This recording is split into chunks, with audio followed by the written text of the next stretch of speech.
Halito to my copper-colored people found here by the Caucasians. So this is going to be part 2 of the violent collectors who gathered indigenous artifacts for the Queensland Museum. So let's get into this right now. I'm going to read the highlighted parts. And we recognize past hurts and are actively working to address these issues.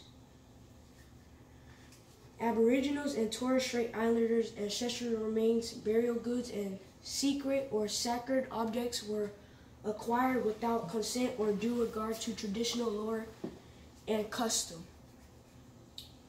Noted for his role in violent disburials of Aboriginal peoples, sent the Queensland Museum ancestral remains and burial goods. These have been stolen during punitive raids and on Aboriginal people in the Gulf of Carpentera. What do you think about that? I think that they think that we're interesting and that they wanted to steal our stuff because they want to try to hide our ancestry so we couldn't find out who we were. Next page. So that they could destroy us, paper genocide. There you go. Good job. The following decade, Francis Lyons, a pioneer resident of Cairns, offered the museum mummified remains he had stolen during a retributive attack on Aboriginal people. In his accompanying correspondence, he wrote, "They abandoned everything except the remains, and it was not until after a long and desperate chase, and when their lives were in imminent danger, they dropped it." I think what he just did is lied, and he was killing our people. But that's what they're saying. They were chasing the people. Mm-hmm. And the people were dropping the remains, which they say, we don't know, but they got those remains. We know that, right? Yeah. In many instances, cultural items, mostly weapons and bags, were purchased from Aboriginal people. The museum issued its collectors with tobacco for payment. Wow. Tobacco. And we know tobacco comes from us, because we farmed it and stuff. Yep. Itself pointing to the power imbalance of frontier currency, yet as both Lyons and Douglas cases show, items were also removed after Aboriginal people were forcibly dispossessed from their country, taken from the surface, and it at times stolen following raids. Wow. Y'all see that? Y'all understanding this? Same thing done to these people was done to us. Nothing new under the sun. The grave robbers. Yup. They were doing things like that. Go ahead. Inside, I'm going to show you a picture of inside Queensland's first natural history museum, 1872, showing Aboriginal artifacts and images on the back wall. So this is the picture right here. Wow. Yeah. So let's get into this. Some ancestral remains held by the museum were plundered from grave sites. Remains were dug up, stolen from caves, burial trees, and bags, depending on regional customs. Wow. While these practices may have sat outside the bounds of European expectations of death and burial, the plunderers were actually aware of the damage they were inflicting. Yeah, they were aware of it. They knew. They just didn't care. Nope. One correspondent informed the museum in 1880 that exhuming the remains of a recently deceased man was too much like desecrating unless it was in the interest of science. Wow. All in the name of science. They'll do anything. Yeah. The idea of contributing to science knowledge was used to justify their actions. So what I'm thinking is they got away with it because of science. That's what they used. Yeah, this is all in the name of science that we're doing this. But you're removing the people. Yeah. The original people. This is costing them. You call that science?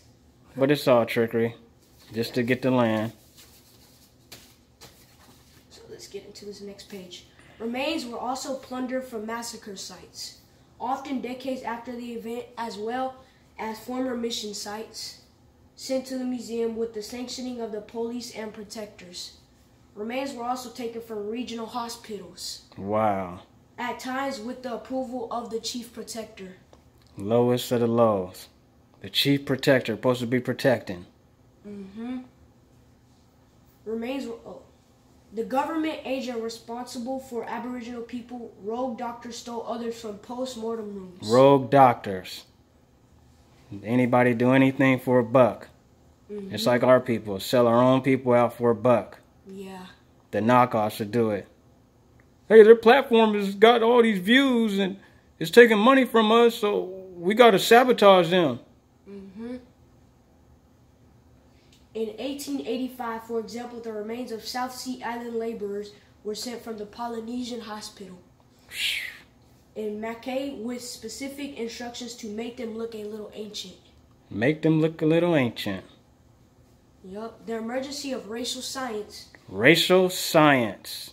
Racial science. Make sure y'all paying attention to that. In the mid-19th century, combined with the British Empire expansions, drove the desire for the Aboriginal artifacts.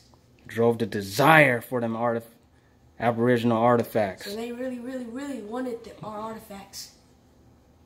Objects were collected as anything from curiosity to, hear me, scientific specimens. Don't forget science, scientific. Tendenaciously used to prove European superiority. Woo! To do what? Used to prove your European superiority. Superiority? Yeah, superiority. Supremacy. White supremacy. So y'all see how that's done? Trickery. Grave robbers. Illusions. Artifact snatchers. Everything to do to make them and their descent. That's why when you break down that word cauc-asian, you get the Asian in there. The Caucasus and the Asians. And these guys are going and setting up their little nests and stuff, running the original people out of their land and flipping their land over and starting businesses and resorts and all that kind of stuff. So they exploit your land and destroy your land. And we just let them do it. And we just let them do it. But a lot of it's done through trickery. Like we were talking about, right? Yup. Remember when they were showing the guy on the video where it's telling him to sign his contract? Says sign your life. I mean, sign your name on the contract. Yeah. With an interest in the science of man. The Queensland Museum curatorial staff maintains a network of collectors across the colonial through the relationship forged with predominantly men in remote locations. That includes missionaries, journalists, station managers, doctors, and public servants. A 1911 request targeted these networks, stating that every effort must be made in acquiring these symbols of life of the original Australian inhabitants, whose rites, ceremonies, customs, and traditions are becoming obsolete and being entirely lost to us. Lost to us, to them. You see that? Y'all understanding that? Lost to us, to them. So they're taking everything from the people like they done us. Y'all see how this goes? It's a mirror reflection. There's nothing new under the sun. They're doing the same thing, man, that they've been doing. And they did it with us first. Then they went over there. This is in the later 1800s. Yep. They ain't already did it with us. That was the hardest task. So they like, wow, we did it with them. We pulled it off. Trickeries and treaties. But like they said, we would still let the Aboriginals, and when we were reading the 1866 treaty, remember? How it said, but the Negroes shall be at the head of everything. And you'll see that in your political structures, your news, commercials, everything. You see us and them. Same way you see on the emblems. When they show you emblems of America and you read in the 1828 definition, right? Yup. It says American originally applied to who? The copper-colored people. Copper-colored people. The Aboriginals. Found here by who? The Caucasians. And now who is the word America applied to? The descendants of who? The Caucasians. Yup. The invaders. The foreigners. So this is what you see. And you see that on the emblems. When you pull up the American emblems, you see us, the people with the feathers up and all that. Yep. And then you see them. And look at all the people, how you look at the American emblems. Go and look that up, y'all. And then go and look. The brother Atanchin is one got a lot of pictures of that stuff. Mm-hmm. And you look at that, and they look nothing like you see these modern day Native American people. The American Indians, the Aboriginals don't look, the Atanchinist ones, we don't look nothing like when you look in the past and you're like, dang, they got all these feathers and all this weird stuff on. These people ain't dressed like that. How they descend from them? And then you go and look at all the rest of the Aboriginal cultures, the Indonesians, people and all of them, Hawaii, all over the Americas, and they all got the same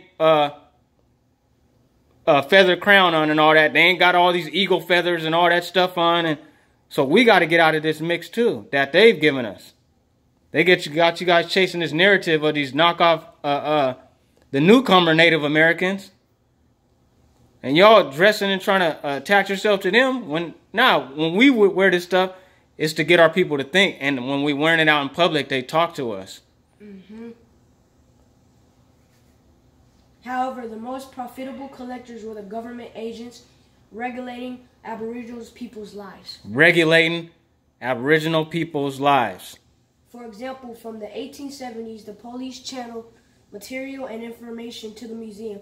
The native police officers became particularly important contributors. So these police officers, like I was saying earlier, native people, Aboriginals, police officers, going against their own people and helping these people. Mm-hmm. This is what you find over here. Selling their own people out. Yep. The museum exploited their violent methods of colonial policy and practice of disburial, a euphemism for massacre. And the police themselves noted this role following his dismissal from the force. Following his dismissal from the force. He knew this. Mm-hmm. And 5 years after leading an attack on Aboriginal people at Cream Creek, he led the attack on the Aboriginal people. Former Native police officer William Armitt wrote of ethnographic collecting that no one can be more fortunately situated for such work than the Native police officers. Wow. You see that? This is how we've fallen. Mm-hmm. Nothing new under the sun. Nope. The passing of the 1897 Aboriginal Protection and Restriction of the Sale of Opium Act also led to the increase in the museum's accusations. Protectors such as Northern and later Chief Protector Walter Roth and Southern Protector Archibald Metzton were active collectors. They became two of the museum's largest donors with upwards of 700 items between them. Wow, these two right here was straight putting in work, robbing like a mug. Mm-hmm. Both acquiring material through their official duties. Apart from benefiting from the spoils of colonial violence, the act of collecting itself can be seen as violent. Of course it was violent. Yeah. You're taking people's whole heritage and everything. Mm-hmm. Removing them off their land and mentally pulling the Xavier move that the sorcerers do. Mm-hmm. These witches, these devils, deceivers. And they use our own people and they become devils and deceivers. Yup. Structural violence, the social, culture, legal, economic, and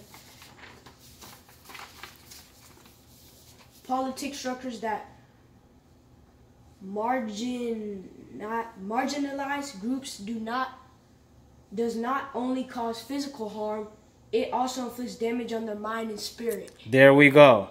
The mind and spirit. Mm-hmm. And then they come and superficially heal you, like the scriptures say, right? Mm-hmm. With their religion.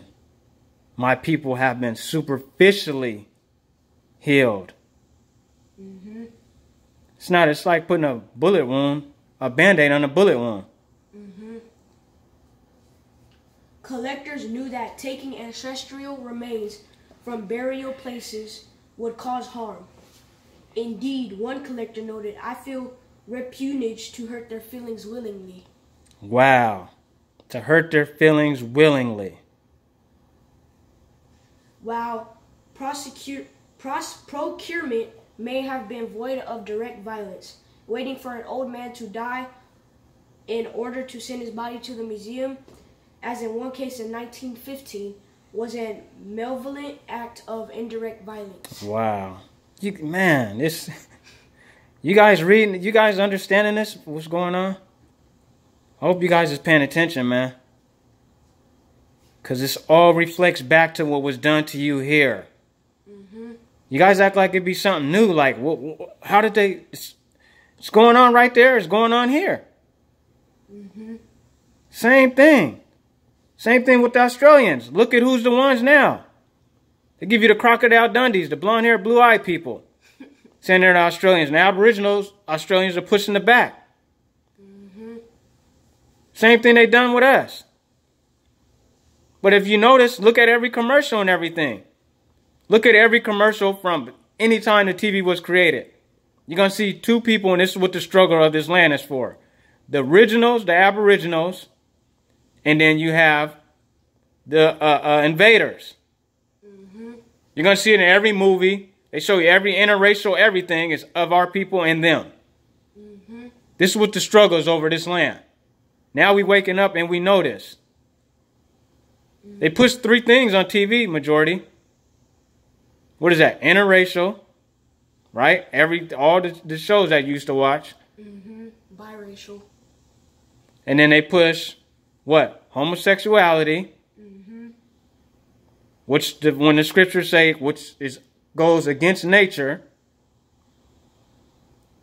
Yeah. Right? But we ain't knocking them. They got to wake up. Because we know a lot of stuff's been put in the water on them. Where they show you that. There's a document on that where the brother was leaking that out. Putting it in there to make the guys feminine and stuff like that. And switch all these moods and everything. And then they have obesity. So they push mixing ourselves out of existence. Interracial and all that. Then they push making ourselves feminine. The men feminine. And the women. All this weird activity, unnatural to nature, and then they push food, so you can't survive the war. You get yourself out of shape, obese, and you can't do anything. When our people has always been beautiful. Taking materials from countries also served Europeans in claiming possession, both emotional and physically, of the land, but by removing Aboriginal people and culture, the invaders were writing their own narratives of ownership. Do you guys understand that? So they remove you to make room for themselves because they don't have a home. So they're like a bird coming in, removing another bird out of his nest, which is his, and they come and start laying eggs. And even though you're part of the nest, you're like, wait, what's going on? So this is their sacrifice. For one to live, another has to pass. But we ain't passing. Nope, we're staying right here. And we are the majority on this landmass because this is ours. We're not the minority, what they try to teach. Nope. Or they wouldn't have had who? Margaret Sanger come in and bring the what? Abortions? Oh, yeah. So they can kill their kids and all that. Our people's kids. Over the land as settler colonies were built on the disposition of indigenous people. The removal of cultural materials became part of the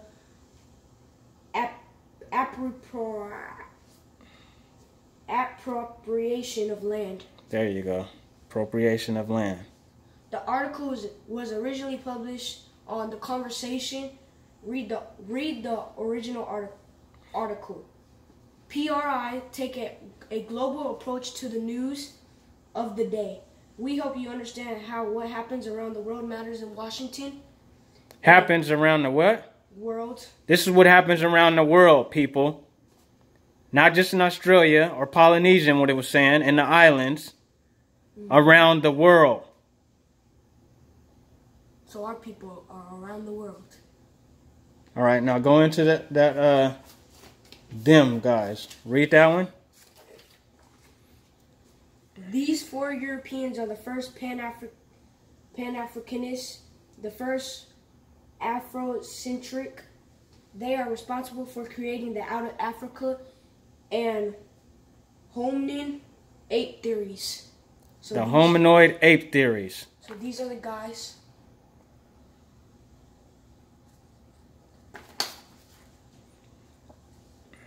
Which were based on eugenics. Eugenics is one group of people controlling the evolutionary destiny of another group of people, or one group being made the least fit to survive by another group controlling all of the educational institutions of the world. Wow. It's kind of like what we were just reading.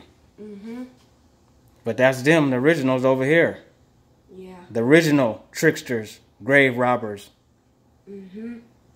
Which has that group controlling every land. Eugenics is how a global people became continental, aka African descent. This out of Africa, apes turning into humans, all life originating on one continent theories and are nowhere to be found. Nowhere. So did the trees come from Africa? No, they come from everywhere. Exactly. They spring up where they are, just like people do. And just so happens, the scriptures refer to us as trees. Yeah. And cedars of Lebanon and all that, right? They try to tell us all this stuff, but don't even have the evidence for it. Nope. And nowhere to be found in ancient Mexico, Dogon, ancient Egypt, Moorish Europe, nor in any indigenous tribes of Africa, America, India, Melanesia, and Australia. African centroid perspective. Afrocentric. Afrocentric perspective comes from white supremacy. Yep. Now, what is that book over there you have? This is called Peru, the People and Culture. So this is a picture of the real people. Dark people. You guys can go and look that up. You guys already know what the ancient Incas and the ancient peoples of the Americas and all over look like. These are the mound builders and civilization starters and all that. Not the newcomers, not the mixed people, right? All right, now let's go into your computer. Let's see what you have pulled up. So these are the people that they try to trick us with, the mixed people, the cauc-asians and all that. And where's this at? Indonesia. But if we keep scrolling down, we can see the real people. Wow.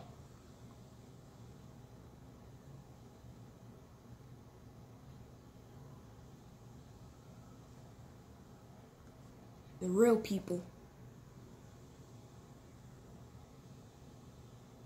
The mixed people are not the real ones. The mixed, you have to know which is which. The real people. The real people. You guys see that? Indigenous Indonesian people. You see that? But then you get what? Let's see the invaders.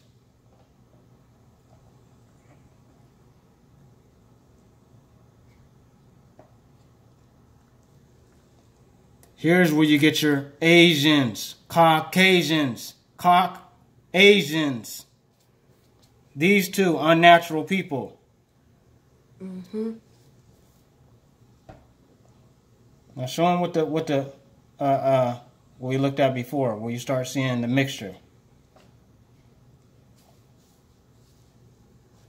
This is when you start getting the mixing and mingling with the aboriginals, the indigenous of Indonesia.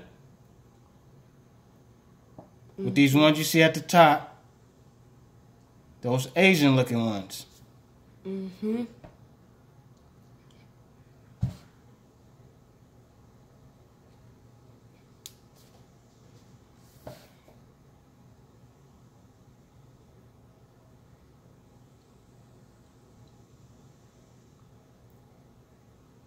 Same thing over in Americas.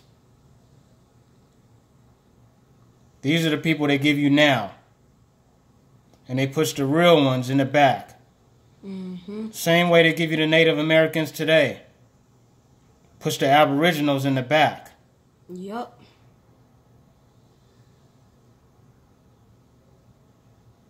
Not for long, though, because we're waking up. We're waking up.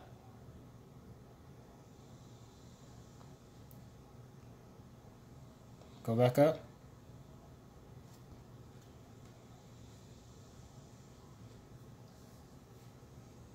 See that? As soon as you pull up Indonesia, people, this is what they give you. They don't give you the real deal the same way with here. They give you this false story and give you these implants. These copies of a copy of a copy. You know when you run a copy machine, you copy a paper from the original, it gets lighter and lighter. Same way with here.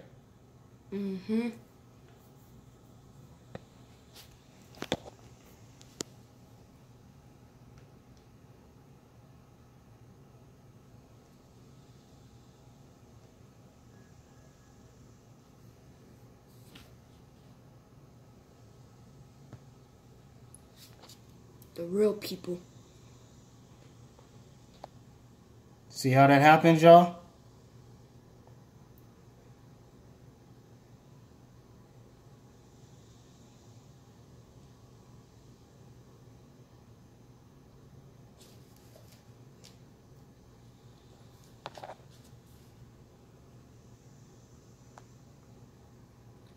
So when you first start mixing in,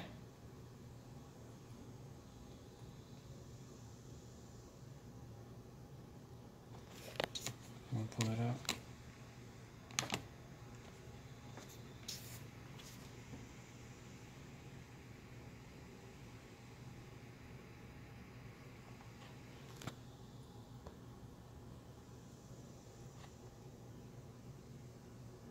Mixing in.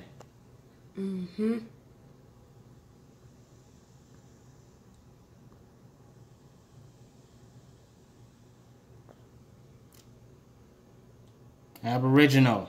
Yup.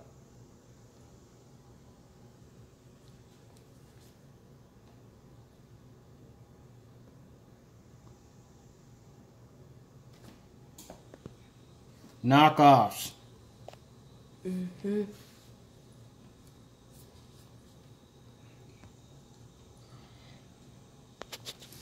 Aboriginals. See that? You guys need to go and look up that documentary. The documentary of it. And it goes in. We're gonna go into this too. The indigenous Indonesian people are standing up against the government, and they're killing these people off. When you're reading, there's been, I think they said 1 million in the past few years. This is the sad part about it. That's why we got to wake up. We are the chosen people.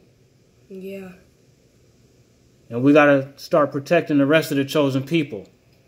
And get these other people out of their lands and out of their business. You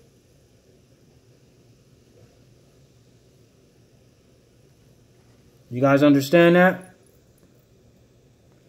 These are your people. Feathers up. You see them feathers? Feathers up. Arrows. Yup. Understand what's going on. On that note, what you gonna leave them with? That'll be the end of this video. Make sure you do your research, because this is some good stuff. You have to, first you gotta get your mind straight before you can go and help your other people out. On that note, Halito. Feathers up. Feathers up. And this is serious. Yup. This is not a game, so we're not listening to you cats talking about, well, this stuff ain't that serious. It's very serious. Our ancestors are pulling on us. Yeah. They didn't leave us here for nothing. They didn't die here in this land for nothing. These cats talking about, oh man, ain't all these debating and all that stuff, or yeah, we ain't trying to debate. All this going back and forth, it ain't that serious, man. It is serious. Yeah. To us, the real ones, we know this is our land. Yeah. If you're not serious about it, then just move out the way. Yeah. And let the real people do what? What real people do. Yeah. Because we going to get this back. We ain't been brought this far. Ancestors waking us up. The Most High is pouring that spirit out on us. We're not going to end like this. Wake up. Yup. Copper colored people. On that note, peace.